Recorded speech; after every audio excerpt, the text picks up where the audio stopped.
জাহান্নামীর একটা করে ঢুকবে, উপরে এক বালতি করে গরম পানি, ওই গরম পানিতে পুরো গা পুরো দেহ ঝলসে যাবে। এরপরে ফেরেশতারা হাতুড়ি নিয়ে দাঁড়িয়ে থাকবে, পিটানো শুরু করবে। পিটাতে পিটাতে মাসেলগুলোর হাড্ডিগুলো থেতলে যাবে।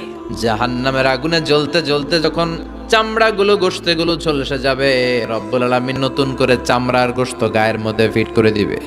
ওই চামড়া গোশত আবার ঝলসাবে, আবার ফিট। আযাবটা মজা যেন ভালো করে টের পায়।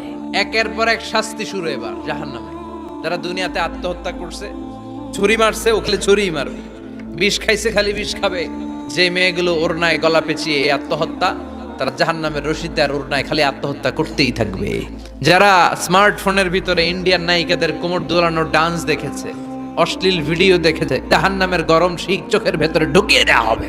যারা মিথ্যা বলতো, ওদেরকে এক লাইন জাহান্নামের ছুরি দিয়ে কুচি কুচি করে জিহ্বাটা কাটা হবে। অন্যের জমি মেরে খেয়েছে এরকম ডাকাইত আসরা নাই, 7 জমিন ওর কাঁধে তুলে দেয়া হবে। এবার ঘাড়ে কর। গীবত করে চগল খড়ি আছে না নাই, তাদেরকে আল্লাহ জাহান্নামের তামা দিয়ে নখ বানায় দিবে, আগুন ঝরবে ওটা থেকে। নিজেরা নিজের গালের গোশত আর বুকের গোশত টেনে কুড়ে কুড়ে খাবে। ওদের ব্যথার চিৎকারে পুরো জাহান্নামটা থারথার করে কাঁপবে। যারা যাকাত দেয় নাই, জাহান্নামের টেকো সাপ, যেই সাপ কামড় দেওয়ার সাথে সাথে দেহটা নীলাভ 70 গজ জামিনে ঢুকে যাবে। আবার সাপ ওখান থেকে ছোবল দিয়ে বের করে পা থেকে পেঁচাতে পেঁচাতে কোমরে একটা টাইট। পারবেন সহ্য করতে?